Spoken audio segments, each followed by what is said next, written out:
happen to us that eat that which lives in the ocean.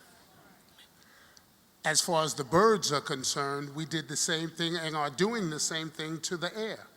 So at what point do we realize that whatever problem is out there, we have created it, but by the same token, we are the solution for it? Remember, as gloomy as the picture may seem, we know who makes rain, hail, snow, and earthquakes. If we are believers, then the answers to the questions that we're asking are coming from one and the same place. So the issue for us is not what are we going to do, but when will we decide to do what we must do? Yes, I would just like to briefly please talk about the birds. Yes, it is related to what's taking place. As I've been in meetings with the geologists and others from around the world, we have been watching this, and it's being caused from the volcanoes, underground volcanoes all over the earth. What happens is, it happened during biblical times, during the time of Moses. Everything can be related back. When you have sulfur rising up from the earth crust, and even the climatologists, they will tell you this releases methane gas. And haven't you heard of birds in a mine shaft? Right?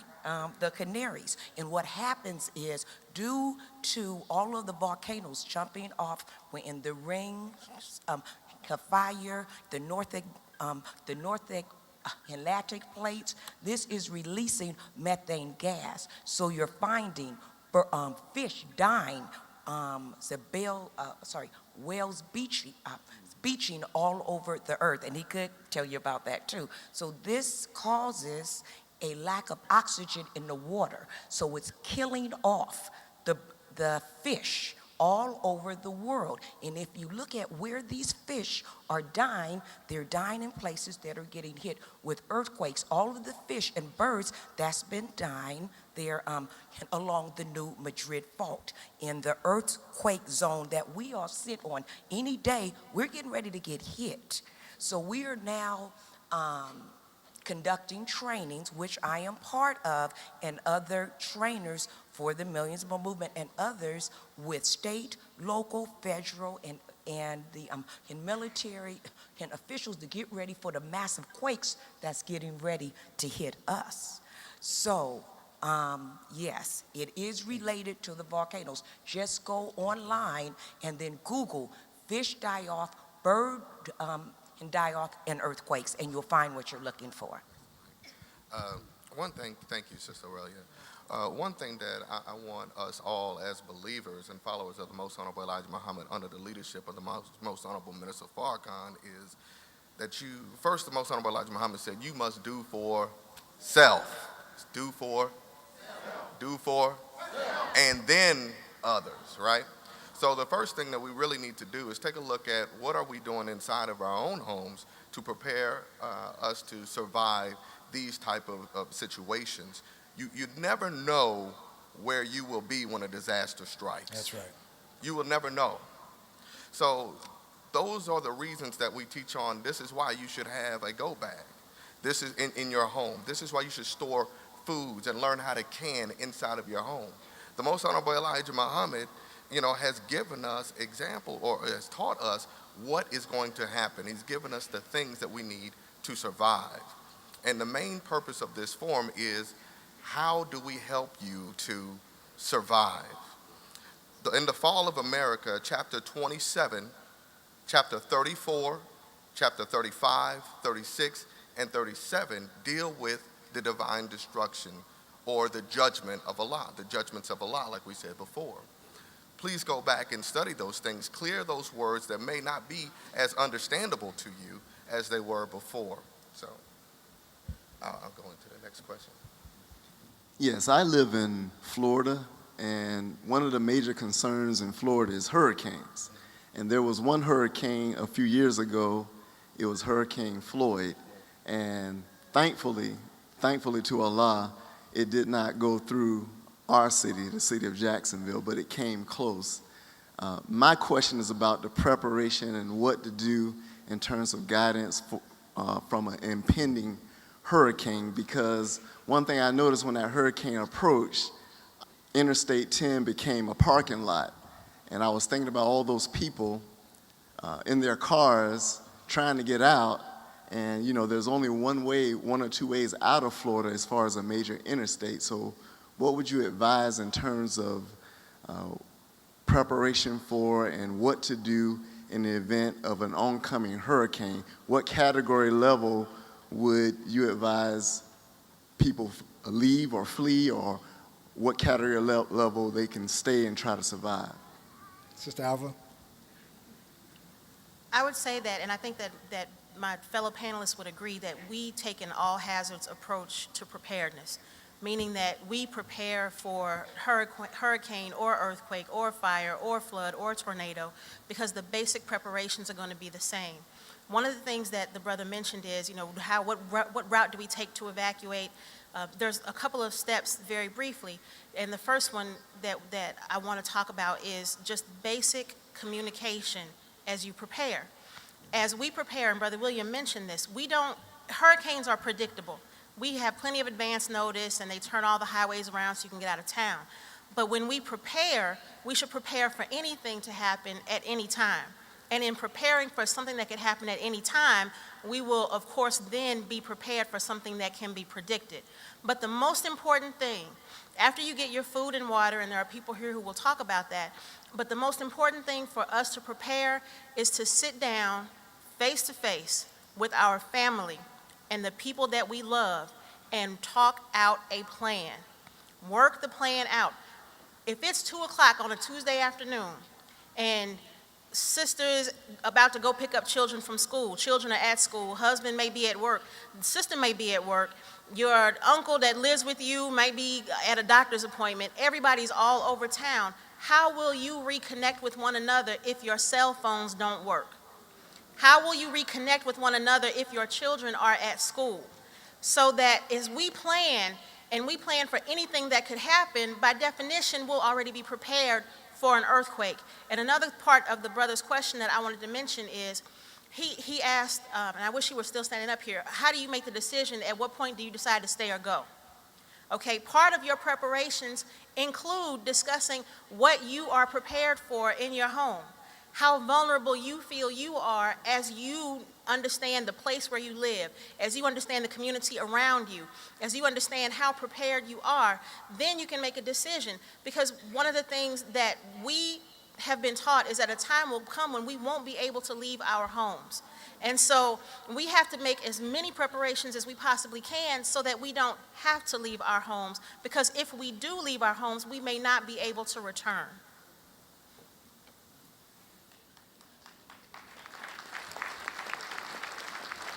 Assalamu alaikum. My name is Sister Tornisa X, and I'm from New York. And my question, Brother Rudolph, I had taken a management course with you and Sister Aurelia. Also, I did 2 disaster preparedness seminars in Mount Vernon as well. However, I'm in the city of Mount Vernon where there's a lot of buildings, and I am in the projects. My mom is in the projects.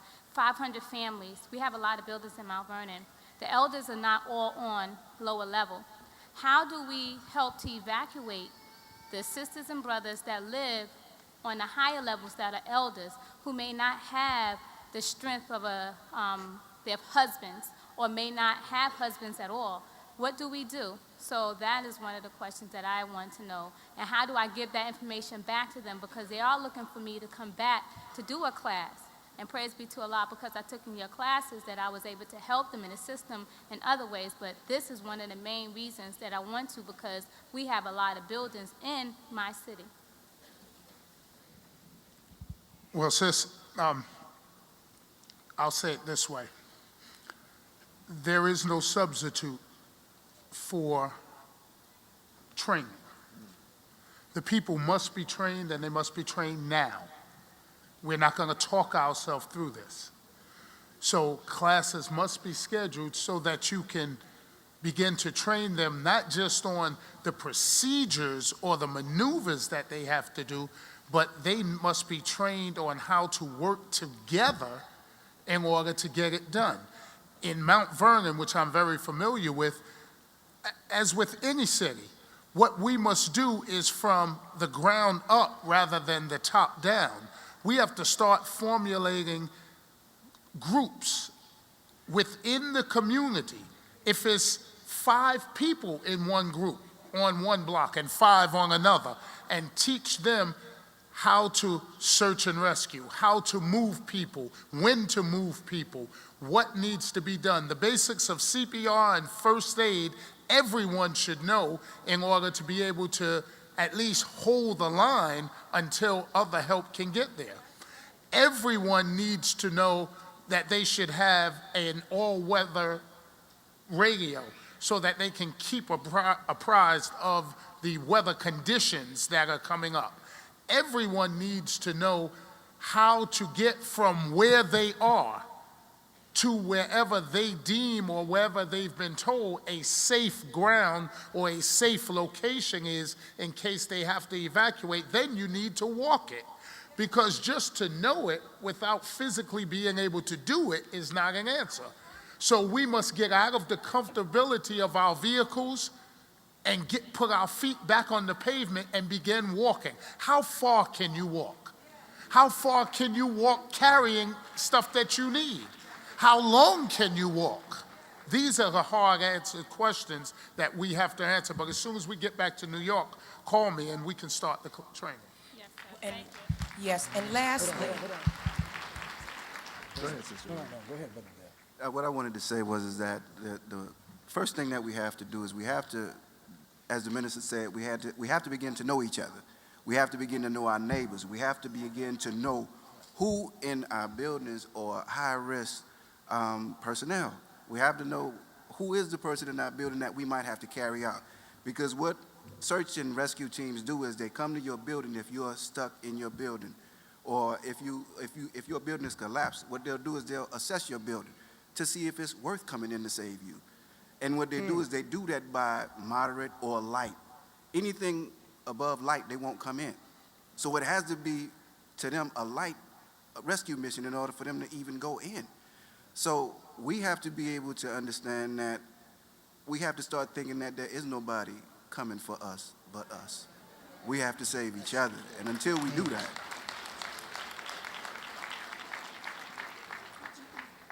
Greetings. My name is Walter Umrani Mohammed. I'm from New Orleans, Louisiana. I'm a living witness to what happened there. And I want to say to the audience, especially my beautiful sister here, if you go to New Orleans and start talking to a crowd of people about needing training to get monies from any one of those organizations, you're going to have a problem. I'm hard-pressed to believe that any of those government agencies could give a darn about poor and black people when it comes time to these disasters, when you really look at it on the ground. I'm a living witness of that. I was blessed to have resources. Me and my family came back. We live in Algiers, where Brother Malik said it didn't flood, so we were blessed. Now, Sister said we have to tell the people, be prepared to leave. In the case of a hurricane, we knew days in advance. Earthquakes are different. But right here in Chicago, I'm willing to say, Minister Jeffrey, or Student Minister Jeffrey, that if you knew in 3 days or 4 or 5 days a earthquake would hit in Chicago, you still going to come back and be pulling tens of thousands of black folks out of rubble. I guarantee you that. If there was a hurricane, they tell me, look, in New Orleans, we're going to hit you again. And Minister Farrakhan said if they didn't do right by the poor people, Allah would send something through there with no levy in the world would protect them. If we told them next week, you got 5 days, there'll still be black folks and poor folks' bodies floating in the street. Why? Because there is no plan. And we have to develop that, and the people don't listen. The preachers preach these last days, but they do nothing in advance to prepare the people. How do we reach that? And before I sit down, I have to say this. Minister Farrakhan sent money to many families in New Orleans. He don't publicize it. I was blessed. I had my resources, but there were many families that he took care of. I want to state that for the record. Okay. yes, brother. Praise be to, hold on. Hold on. Now, few little rules that I guess I should have said in advance, not directed at brother, but each person coming up, please have a question. And we want your question to be based on how we can be prepared in times of disasters. We could feel our brother's passion because he lived through it. And all praises due to Allah. Allah spared him and his family's life. But each person, please come and ask a question that can benefit all of us, because all of us are student ministers and we get to a microphone. Assalamu alaikum. My name is Sister Maryam Muhammad, and I'm from Detroit. I want to preach a little bit too, because I'm real full, when it comes to this here. But I'm going to ask a question and try to make a statement too, if that's okay. Just a question. Yes, sir. My question is, how do we, because we have to do this, hold Salvation Army accountable for those monies that have been donated to them? Because big money came from Detroit. Big money came and was donated for those people from Detroit, and I'm sure all over. And for example, to say I know what I'm talking about is I'm a bus driver, and I was transporting some of those Katrina victims that they sent to Detroit back and forth to school, their children. And I volunteered my time to help some of those people. And I found out that Salvation Army had a hangar, airplane hangar full of brand new stoves and refrigerators and furniture and everything that was donated for these people that was in this air hangar on the east side of Detroit. Those people at that hotel had no idea that stuff was there. And until I threatened them that I was going to tell the news about it and get them to reveal how they were holding this stuff back from our people and not allowing them to come there, they weren't going to say anything about it. So when I did, they pulled 2 DOT buses off of their line to come over there and get those people and take them to the east side to see the stuff. And check out what they did. They got over there. Wait. Just wait a let me minute. tell you what they did, and I'm gonna With all I don't mean any disrespect. Yes, sir. But we have a Okay. limited amount of time. I just want to And know. I want to be able to answer the question. And most of the panelists have already answered that. And this sister said it, and Dr. Carruthers said it. Minister Farrakhan even really answered that last year and the year before last. Don't give the places that you don't know what they're doing with the money. But most importantly, let us give to him. When he said, give the money, I'll tell you where to give it to. Don't give it to anybody That's else. right. I'll let you know who to give it to. I'll let you know what they're going to do with Yes, it. And yes. he has been faithful in telling us, give here, Yes. don't give here. So as our Honorable Elijah Muhammad said to us, and Yes. we got to keep reading this, wherever he said don't go. Yes. Yes. Assalamu alaikum.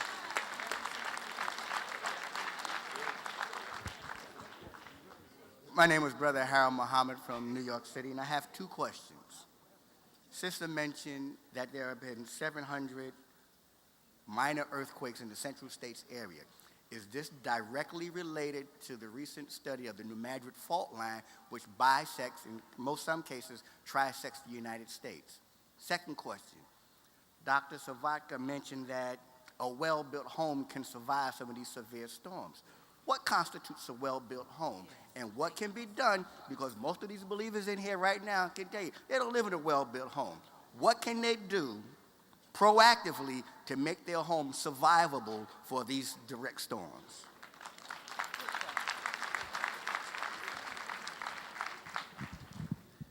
When in the thousands of tornadoes a year, those that are the violent ones are only violent in small percentages of that. So really, I think most people would do best if they focused on surviving the majority of tornadoes. And what you can do in your house is identify the safest location that you've possibly got. Number 1 would be the lowest floor, the most interior room. So if you have a basement, get in the basement. If you don't have a basement, find an inside bathroom, get in the bathtub, get some blankets on top of you, protect your head from flying debris. If you have the ability to build You might want to consider, if in some rural areas, an outdoor storm cellar, like in the old days. You can put a protection around a closet, maybe a bedroom closet or something, where you can reinforce the walls.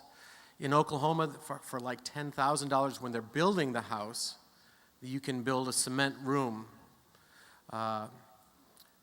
When you're building a house, some of the most common things that happen in hurricanes, Hurricane Andrew, is when the roofs are coming off the house, they could have been attached for a couple of $100s with clips, hurricane clips. And you can do the same thing with tornadoes. And because if you keep that roof on your house, the walls don't collapse. So it's small things. It's really ensuring that who's ever doing the building is honest and has integrity to build it according to specifications. They're good, just get it done. Bottom line is, for you yourself in your house, identify that place in your house. Get some extra blankets or pillowcases, pillows or something, and protect yourself. And when there's that warning, or you think something is happening, don't wait for the warning. Get to that safe place in your house, and you will survive a whole lot more than the people who are out watching and caught completely unaware. Brother Dale? The other things that you can do, one of the things you can do is you can find out which hazardous weather, find out which hazardous weather is more prone to your area where you live. Some areas are more prone to flooding. Some areas are more prone to earthquakes, tornadoes.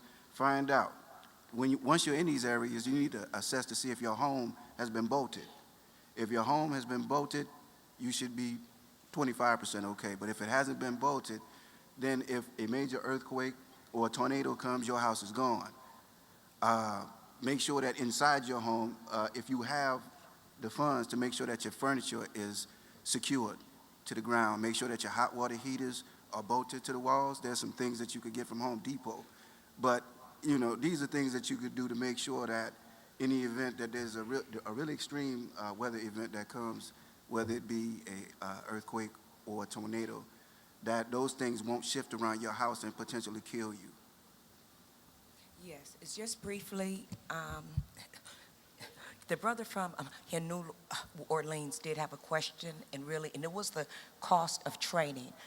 The training is very expensive, but under the Millions More movement, when the Nation of Islam, we have provided millions of dollars. We do not charge. I do not charge anything to serve you all, So I do this free of charges, 365 days a year, 7 days a week. This is a full-time job. So any city who want that training, will provide it next. Search and rescue teams, everyone keeps talking about it. Well, guess what?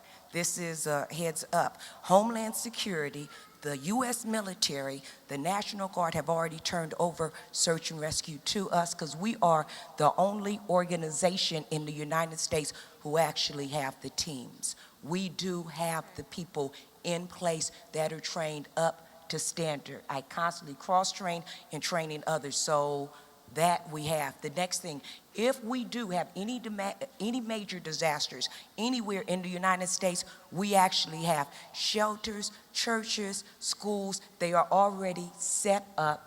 So all of you can just go to the website, mmmdisastermanagementtraining.com. We have our website up. We have everything that we need in place. And if you go to Message to the Black Man, the most honorable Elijah Muhammad said, we are a blessing to America because they're broke. They do not have the money. Our firefighter, our responders, all of them are either in Iran, Afghanistan. We have no choice, but guess what? We've been training them for 80 years in preparedness, but the past 20 years, we have trained in management, and we have already had this turned over to us. So you all can see me afterwards and talk. So we got it.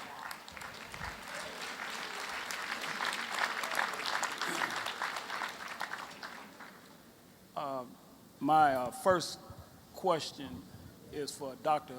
Carruthers, and then the second part of what I would like to ask is for the response teams and the search and rescue teams. Dr. Carruthers, during your interviews down in New Orleans regarding the natural disaster, do you have any interviews of the people from New Orleans during this disaster who were concerned about their loved ones who were in jails and prisons? To the first, okay, go ahead. Is that the first question? Yes, For ma'am. me? Yes, ma'am. Yes, we do. One young lady was not only